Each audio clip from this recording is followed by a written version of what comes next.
Support for Starting Small comes from Human Scale, the leading designer and manufacturer of high-performance ergonomic products that help create a healthier work life. All of the products from chairs to standing desk and more are comfortable, easy to use, and sustainable, and great for either the office or the work-from-home environment. With an increase in shifting workplaces, comfort can be especially hard to find. As I run the podcast, I'm in front of my desk for hours a day, from scheduling, researching, interviewing, and more. Human Scale allows me to remain productive without the consequence of body stress to follow. Make sure to check out Human Scale at humanscale.com and use code StartingSmall at checkout to save 20% off your purchase. That's code StartingSmall at humanscale.com, and enjoy the episode. Hello, and thank you for tuning in to Starting Small, a podcast about brand development, entrepreneurship, and innovation in the modern world. In this episode, I'm joined by Jaime Schmidt, founder of Schmidts Naturals, one of the top natural deodorant brands in the world. Jaime started making natural products in her kitchen back in 2010. Pregnant at the time, she was searching for a natural deodorant that not only smelled great, but actually worked. This led her to create Schmidts as it is today, which has been acquired by Unilever in 2017. Hello, and thank you for tuning in to Starting Small. Today, I'm joined by Jaime Schmidt of Schmidts Naturals. Jaime, thank you so much for joining me today. Thanks for having me, Cameron. Of course. I'd like to start out with your upbringing. So where did you grow up, and what was your childhood like? I grew up in a tiny little tourist town in Michigan. It's called Frankenmuth. The town is known for its world famous Christmas store and chicken dinners. It's a Bavarian style town. So very, very small. Everybody in the city knew each other, graduated from high school and then chose to stay in the state, get my degree from Michigan State University. And then when that was up, I was ready to pursue something bigger and new. But definitely very thankful for those humble roots, small town sort of upbringing that I had. Even if I didn't realize it in the moment, looking back, I realized how special it was. Yeah, for sure. Did you have an entrepreneurial mindset, say, selling products or lemonade stands growing up?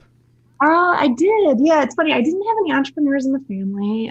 So that path was something, and that wasn't really on my radar, but I definitely had an itch to, kind of be my own boss and make money. I did have a couple of fun entrepreneurial pursuits in my younger years.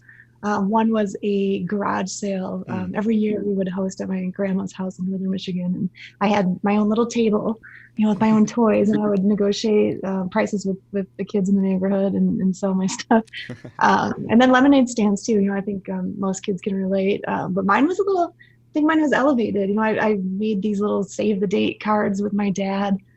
We would laminate them, pass them around to the neighbors, and make a big deal about the lemonade stand that was coming to town. So I definitely had that stuff. And then babysitting. Oh yeah, that was something that I started pretty young. And I'm thankful that my parents encouraged me to save most of my earnings and realize the importance of how that money could add up over time. And then I was able to buy my first car after high school, or I guess in college. Thanks to their saving tips and lessons throughout my youth. Awesome. I saw you went on to study at Michigan State University. What did you study there? I actually didn't know what I wanted to get into. I chose Michigan State because my brother had gone there, and my parents were generous in being willing to support me with the tuition. So I knew it was a good school. I was excited to have the degree. I just didn't know what to do. So I chose business. It made sense because it was practical, and I didn't have much of a calling, anything that was really pulling me. And so I thought, well, I'll get the degree in business and kind of see what happens. But to be honest, I wasn't real proud of it when I was in school, because I remember going to these parties and everybody was talking about their major. They were doing we had a lot of journalists and people who were studying art and just doing really cool things. And for me, I was like, business, But later, of course, it ended up serving me well. Amazing. With your time there, were you involved with any athletics or clubs? Not so much in college. I worked a lot throughout school, actually, though. I jumped around different jobs and was always, trying to make a buck. Before college, I played tennis. So that was always something that was, a part of me throughout my adulthood. But I was really focused on kind of just being in school and being happy to be outside, the tiny little town I had grown up in, and seeing, culture and different people and exploring restaurants and things. For sure. Following your time in college and prior to Schmidts, what kind of jobs were you working at this time? A lot. I have my social security report that I was looking at recently, and it shows I had 22 jobs in my lifetime, which is Wow. pretty nuts. So I was jumping around. I was making subs, at a sub shop. I had worked in the cafeteria, scanning student ID cards. I had some internships, over the summers where I was a file clerk, all sorts of things. And then at graduation, I got a degree, or excuse me, I got a job working for a staffing company. Mm. So I was recruiting employees for other jobs, but still feeling, kind of lost. Like it just didn't feel right. And so I actually went on to get a master's degree after I had relocated to Chicago a year after I graduated from Michigan State. And then went on to get a master's in sociology, mostly just sort of as an excuse to take a little bit, work a little bit more part-time and just explore something that might lead to something new for me. But still, kind of feeling very confused about my future. I hope you guys are enjoying this episode so far around Jaime's entrepreneurial journey. I'd like to pause and say thank you to this episode's mid-break sponsor, Salomon, premium outdoor shoes, apparel, and accessories. With running outdoors being a major stress reliever for my work, I count on Salomon to carry me through each and every workout. Salomon strives to create progressive gear to enable you to freely enjoy and challenge yourself in the great outdoors. Make sure to check out Salomon for yourself at salomon.com and enjoy the rest of the episode. And then in 2010, around this time, this is when Schmidts begins. What led you to start experimenting with natural deodorants? Yeah, a few things. One, I was pregnant, and so I was paying closer attention to the products I was using on my skin, and I wanted something healthy and natural. I was also broke. I had been working a social worker job still along this, kind of soul searching journey. Mm-hmm. So my income was very low. And I also was just really embracing this sort of DIY lifestyle, living in Portland, a really creative city, and everybody was a maker of some sort. Mm-hmm. So I was making all sorts of things, and personal care products was just one of many. And I was really enjoying the products and started sharing them with some friends, family who also thought they were great. So I took them out to the farmers market locally, and still at this point having no real plan to start a business. But once I started talking to customers, hearing their feedback, I realized there was a real potential in what I was doing, and I thought, hey, maybe this is my opportunity to break through into a new career path. And so I made it a business. The first couple of years, I took it slowly. I wasn't fully committed full time to going all in. I wasn't raising capital or anything, and so I had a couple of those side jobs, as I was growing the business, and then it started to really gain traction. And within a few years, I had really significant distribution, and that's when I went all in and quit the other jobs, and the rest is history. Amazing. So how did you discover what recipes would work then? Like the prototyping process, what did that look like? And what specific recipes, like how would you discover those? That was definitely very trial and error. I don't have a degree in chemistry, and I get asked that question a lot. We're Yeah. scientists, but more it was just this excitement for what I was doing, and so I was constantly on Google, researching what different ingredients might serve different purposes. And all the ingredients I chose for my products were very like pantry items, right? Like nothing incredibly sophisticated. There were things that were easy to find, but it was just that right combination of the ingredients and the manufacturing techniques. And I'm not gonna lie, there was a lot of bad batches in the early years, a lot of different iterations, and some of it I took to the market with me, and just I knew it wasn't perfect, but I knew it would evolve, and that in talking to customers I would perfect it. And so even several years into the business, the product took a few different shapes and forms, and was continuously improving. For sure. If you can recall from first launching the business and selling to your first customers, what products or fragrances did you first launch with?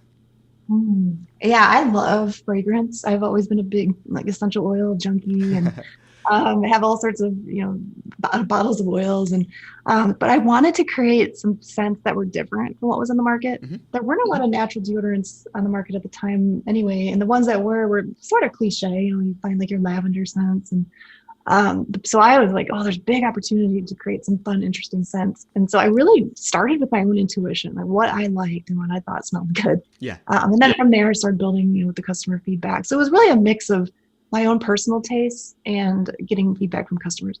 I did hear some requests for some of the more mainstream, like lavender. Yeah.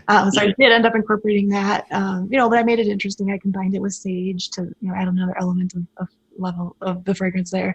But it was fun. I think that was probably one of my favorite parts of formulating is deciding what fragrances and balancing the different levels. And another element of that too is the way the fragrances sound on pack. So for example, I had a cedarwood and juniper. And so there's a lot of intention that went behind not just the fragrance pairings, but the way they sounded together. So yeah, there's like some psychology there. That's awesome. Yeah. At this time, what were your main forms of marketing then to make, I mean, it's an industry that's definitely, pretty tense. How would you stand out at the time? Yeah, the first couple of years, there was a lot of customer word of mouth. YouTube was huge. We had a lot of influencers on YouTube sharing the story of Schmidts and spreading the word. And then Facebook ads back then too. This was probably around 2013 when we started to really look into that. Were still very affordable and effective, and so definitely jumped into that pretty early. But I can't believe the power of the word of mouth in the earliest days. I bootstrapped the business, so I didn't have a big marketing budget at all. It helped. I brought my husband on a few years into the business, and he took on the marketing and got strategic with the ads and things. And Google, was of course a friend. And but yeah, it was, looking back, I don't know that a brand today could pull off what I pulled off back then. Yeah, it's just so much more competitive. Yeah. So, with data that you found around demographics from the start, does that kind of correlate with Schmidts today? And if so, what do those demographics kind of look like for your products? Yeah, I think the demographic has changed, or it's at least expanded a lot. When I first started naturals, we were still very niche, kind of new across different categories. And that was actually one of my goals early in the business, was to make naturals mainstream. And I thought there's so much opportunity here to tap into a new customer base that is completely oblivious to naturals or skeptical. And so in doing, building the business, I was looking at distribution channels that were reaching beyond naturals. So, Whole Foods Market was great, but where I wanted to be was like Target, Costco, Walmart. We were finding, these people who are new to naturals, and that was opened up huge opportunity for me. And I really think, Schmidts helped pave the way for other brands who were trying to tap in. And it's not easy to break through, and there's a whole perception, that had to be changed, that naturals are ineffective, or that they're, for a certain type of person. So it's really cool to see that evolution there. Amazing. So looking at Schmidts today, if someone were to ask you, what would you say you're attempting to change or make aware in the personal care industry, specifically with naturals? Yeah, I think, again, that's that stigma, right? Like, naturals can work, but we don't need scare tactics to sell it. I think a lot of the earlier brands, that's what they relied on, was this messaging around like, ooh, you don't want aluminum in your products because it's going to cause, XYZ diseases. For us, it was more like what's in the product, what makes the ingredients great, and that they're for everybody. Overall, with other naturals or just other mainstreams out there, what would you say differentiates Schmidts from your competitors? Both product, customer care, everything. Well, our effectiveness, we're known for being, one of the most effective natural deodorants. And we actually were the first to be certified natural, which is a huge accomplishment. That happened last year.